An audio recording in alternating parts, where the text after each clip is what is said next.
En el tercer capítulo de Call, el podcast que Suge Knight está dando desde el centro correccional Richard Donovan en San Diego, California para Big Media, este continuó contando algunas cosas y anécdotas que los fanáticos del hip hop querían escuchar desde hace mucho, como lo son el relato sobre TUPAC, querer, abandonar, Death Row. Suge se refirió a este tema y dejó algunas cosas claras, así como también dio su opinión sobre qué hubiera pasado si TUPAC aún estuviera con vida.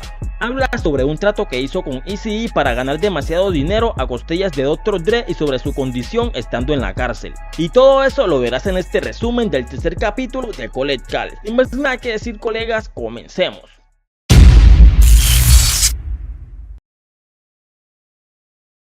Para comenzar con este video, vayamos a cuando supuestamente Pac quería abandonar Death Row Récords, lo cual tenía planeado hacer antes de su muerte en septiembre de 1996. Luego de su muerte salieron a la luz varias teorías sobre eso, de que Pac ya no quería trabajar con el sello discográfico ni Suge Knight, por lo cual tenía pensado iniciar su propio negocio. Incluso varias personas allegadas a él dijeron que quería abandonarlo, y aunque sin su presencia no se puede afirmar que esto haya sido así realmente, 2 semanas antes de su muerte, este le dio una entrevista a Vida en la que agregó: "Me importa un carajo si no me llevo bien con nadie más en el sello. Esto es Death Row. Cuando llegue el momento en que sienta que puedo valerse por sí solo, seguiré adelante, pero Suge y yo haremos negocios juntos para siempre", dando a parecer que las cosas no fueron como algunos la cuentan. Y sobre esto, Suge también se refirió en su podcast con las siguientes palabras, en las que también agregó que no quería ver ningún hijo del hip hop encerrado en la cárcel, ni siquiera su rival Puff Daddy.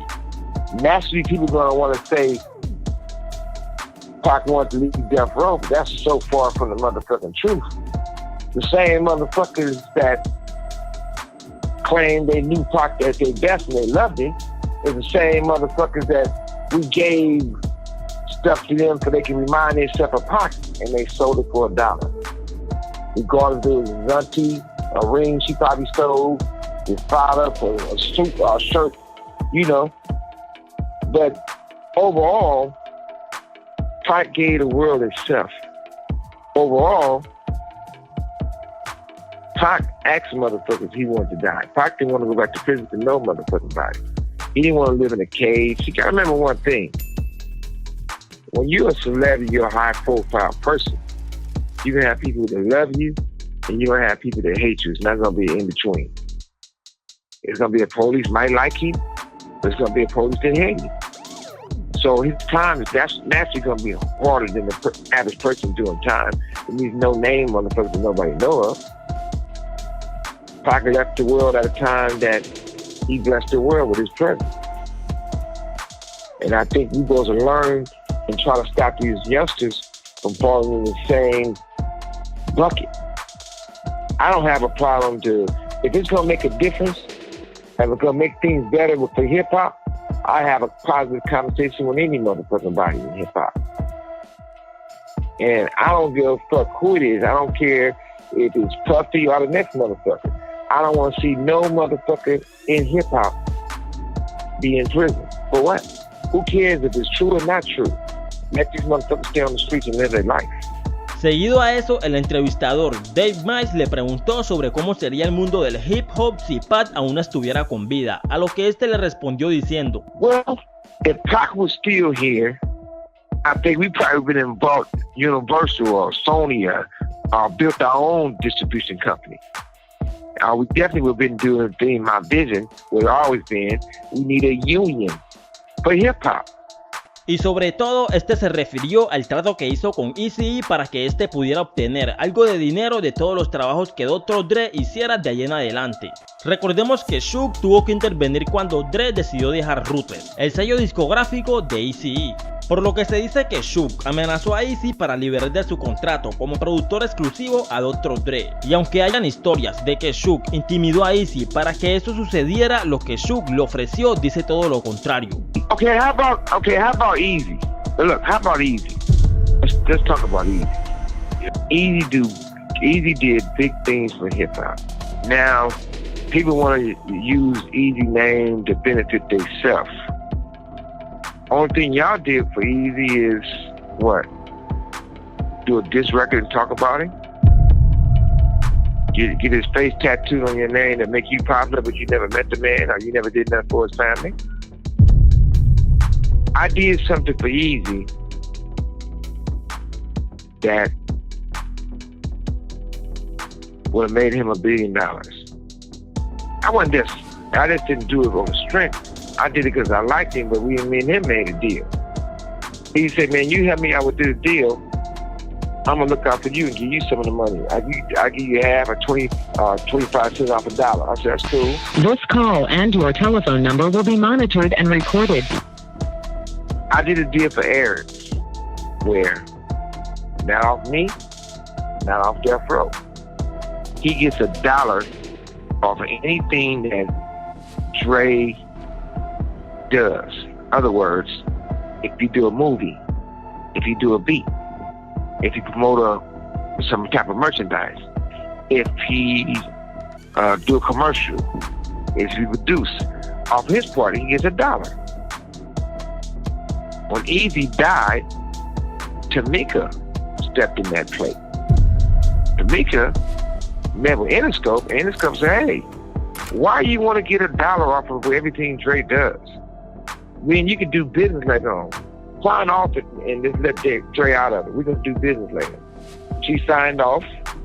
They ain't did no business with that bitch later. And guess what? That fucked Eazy kids, his mama, at the time his father was still living. It's fucked his family. And if he would have gave her $1 for Eazy family like the contract says that I did, he's not even counting my part, that's $1, right? He'd have got $1 off Beats. He'd have got $1 off Eminem's album, 50 Cent album, Game's album, anything else. His own album. So why would a person give that up for nothing? Al final de todo, la esposa de Eazy E, al momento de su muerte, terminó jodiendo todo el trato que Suge había hecho con su difunto esposo. Y como último dato importante del que Suge habló en este capítulo del podcast, habló sobre su condición estando en la prisión. Y se refirió también a cuando su madre fue tratada de muy mala manera cuando ésta lo fue a visitar en prisión. Además de agregar que su fianza ha sido rechazada más de 23 veces desde que fue arrestado a pesar de tenerla.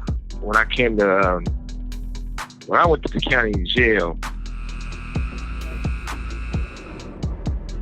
it was a really situation that let me know that they don't have a problem about fucking over you. I was in the county jail and they took my visits. I couldn't visit nobody. Couldn't nobody visit me. I couldn't use the phone.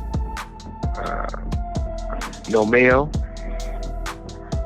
And if I wanted to hire an attorney or somebody to help me with my case, they had to get approved by county council, which is the sheriff's attorney, the DA, and the judge. So a lot of times they'll say, no, I can't have this lawyer, I can't have that lawyer, or I can't get nobody, they gave me a bail, but they turned the bail bonds away 23 times. And you know, I lost my mother when I was in jail. And you know, my mother, we was closer than close. So when I was 4 and 5 years old, I used to drink coffee with my mother and watch stories with her. I was mama's boy, you know. So, but I felt I was a great son. I took care of my mother. When I was young, I did things to make my mother proud.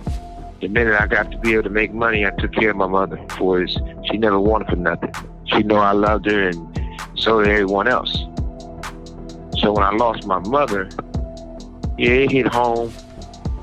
One of the reasons I did lose my mother, it was part of the county jail. Because even when I did time back in the day, if Mother's Day fell on a Friday, a Saturday, or a Sunday, whatever day it fell on, my mother's gonna come visit me. She ain't finna be with my other siblings or nobody else. She gonna spend Mother's Day with me. So when I was in the county jail, they used to fuck with my mother so much. So one day she finally got a visit back, and she was able to talk to me 5 minutes. They ran out there on my mother, like 10, 15 shares, treated her real bad, and fucked over basically. And she went from the county jail to the hospital. So the time she was in the hospital, she got the lawyer, she got them saying, well look, I need to talk to my son. What's the difference between me talking to him behind a glass on the phone, they're recording, that him calling me because I got a feeder in the hospital and they won't let me leave the hospital. So she kept trying to get her clothes and leave the hospital and all those kinds of things, right? Y así terminamos con los datos más importantes de este tercer capítulo. Si te gustó, no olvides dejar tu like, comentar qué te pareció y sobre todo suscribirte para que no te pierdas ninguno de los próximos videos. Y sin más nada que decir, colegas, nos vemos.